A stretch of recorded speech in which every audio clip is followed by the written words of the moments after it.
చాలా సైలెంట్గా అంటే మన ఆంధ్రప్రదేశ్ మీడియా యొక్క ప్రత్యేకత ఏంటంటే 2.5 లక్షల బతుకులు రోడ్డు మీద వెంటనే అంటారు 5,000తో ఏం బతుకుతారు. మరి 2.5 లక్షల మంది 5,000కి ఎందుకు పనిచేస్తున్నారు వాళ్ళు 5,000కి అంగీకరించే కదా వచ్చారు. అది 5,000 రూపాయలతో బతుకుతున్న వాళ్ళు బోల్డ్ అంతమంది ఉండబట్టినే కదా వచ్చింది వాళ్ళు.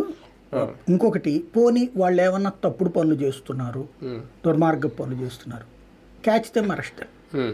అంతేగాని ప్రభుత్వ సేవని ఇప్పుడు ఎలాంటిది అంటే చిన్న ఈజీగా చెప్పుకోవాలంటే మొదట్లో అబ్బాయిలు అమ్మాయిలు అందరు వచ్చారు, ఎగ్జామ్స్ పెట్టి మరీ ఇచ్చారు అపాయింట్మెంట్ ఆర్డర్.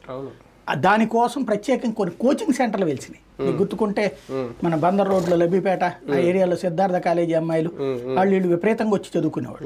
దాంట్లో వాళ్ళకి ఎగ్జామ్స్ అవి కూడా పెట్టి మరి చేసి ఎందుకు ఫస్ట్ లో గుంటూరులో కూడా పేపర్లో ప్రకటనలు కూడా వచ్చినాయి, వాలంటీర్లు కావాలి, ఈ వార్డుల్లో ఖాళీలు ఉన్నాయి, ఆసక్తి ఉన్న వాళ్ళు మీ బయోడేటాతో కలెక్టర్ ఆఫీసులో సంప్రదించి రిటర్న్ ఎగ్జామ్కి హాజరు కండి అని పత్రికలో ప్రకటనలే వచ్చినాయి క్లియర్ గా. అంటే ఎక్కడికక్కడ సిస్టమేటిక్ గానే చేశారు ఫస్ట్.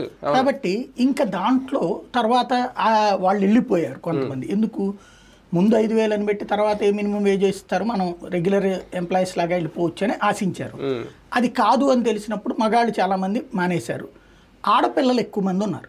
వాస్తవంగా చెప్పాలంటే ఇప్పుడు అంగన్వాడీ ఎంత ఇస్తారండి, లేకపోతే కనుక అదేది ఆశా వర్కర్కి ఎంత ఇస్తారండి, కానీ వాళ్ళు ఎందుకు చేస్తున్నారు ఏళ్ల తరబడి ఎంతో కొంత ఆ ఏరియాలోనే ఉంటూ తమ ఇంటి ఏరియాలో తమ ఇంటి పని చూసుకుంటూ తన భర్త ఏదో సంపాదించుకొస్తారు.